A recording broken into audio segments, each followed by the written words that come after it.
Hey y'all, day 15. Hard to believe. Is that the 15th day already? More than 2 weeks now. I'm feeling good, and quite honestly, it's been a lot easier than I thought that it would. Uh, the eating's been pretty easy. The alcohol has been pretty easy. Been a couple of times, going to parties and things that it would have been nice to have a drink, but you know what? All is well. Doing really good. Felt really good today. I'm not under my 200 pounds yet. My one's not there, but it's getting close. And as soon as I get there, I'll let you know. But really, that's kind of like a side goal. This month I just really want to get really healthy and just feeling really good. And so far, that's working really well. And losing a few pounds isn't bad in the process. Mrs. Carnivore is following right along with me too, so she seems to be doing really well too. Yesterday, if you saw yesterday's video, you saw all that bison, the ribs, all the burger meat and everything. Cooked all that up. Had a really good meal yesterday afternoon. The ribs came out amazing, falling apart, shredded right out. Really, really good. Also, all the burgers were good. They were equally good. I mean, I can't say one's better than the other. They were. So I had a half of each one of mine, plus a couple ribs, and I was stuffed. Didn't have anything else for the rest of the day. So today did a workout, a strength workout today. Today was a pull day, so I did that and had my normal 6 eggs. I know it sounds boring, but you know what? I love it, and I just love cooking those eggs and eating them, and it was great. For lunch, I had a carnivore stew, which has the beef stew meat, which was chuck roast cut up, the liver, and also beef heart. And I'm really finding that I like beef heart a lot. So I had a question the other day about fasting. So the goal of this month isn't necessarily to fast, but I'm finding that, like tonight, I just got home from work a few minutes ago, and I'm not really hungry at all. So my rule is, if I'm not hungry, I'm not going to eat. So the last time I ate was probably a little afternoon today, about 12:30 in the afternoon. That was a stew, really filled me up, and I haven't had anything since then. Sorry about that, I dropped something.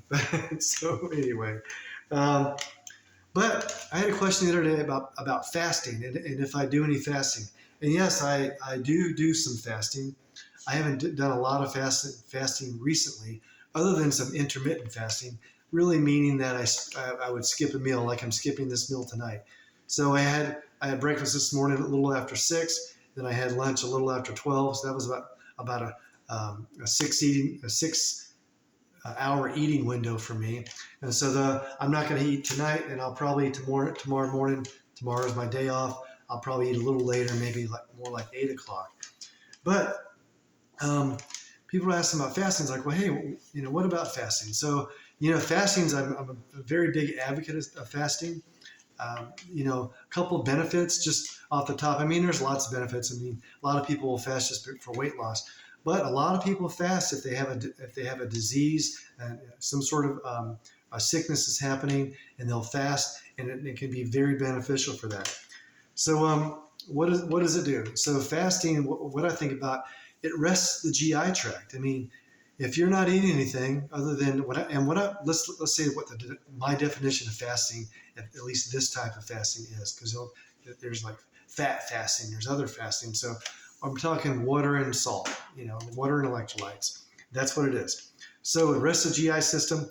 Also, because you're not eating anything, and it just really literally gives your gut, your stomach, your small intestine, your large intestines just a well-deserved rest, especially if you've been eating a lot of fiber, a lot of carbohydrates. It's going to lessen your calories. I mean, it's kind of obvious, right? If you don't eat, you're not having any calories. But there's also this thing called autophagy. I'm sure if you've done any kind of any kind of search on the internet about fasting, they talk about autophagy. But it's a way to clean out some of the old and build up some new cells in your body, and it cleans out the old. So a lot of people say, "Oh, there's no way I can't fast." Well, you got to start somewhere. And if you want to fast, and you were like 3 or 4 videos ago when I said you might be a carb or sugar addict if then this might be really hard for you. But I would say, so I wrote down some steps. Step one, if you just don't think that you can do any fasting, you still have to eat. Step number one is no snacking.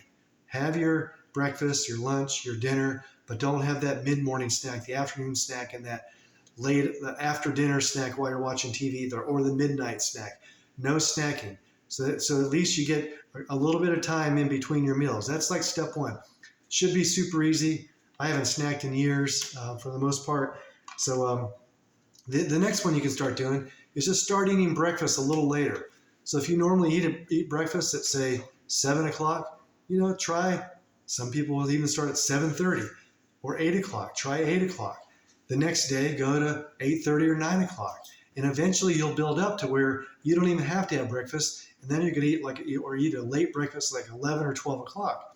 So right there, you've already fasted that whole night after dinner, through sleep, and then back up to 11 or 12. So you've already done, you already skipped one meal. And then you can have lunch and have dinner, but no snacking afterwards. So that's a good start. That's considered like a 16-8, meaning that 16 hours of the day you're not going to eat, and then you have an 8-hour window that you can eat into. And that's relatively easy. Eventually, you can start closing that window of eating down lower and lower until you get to have 1 meal a day, or what they call OMAD.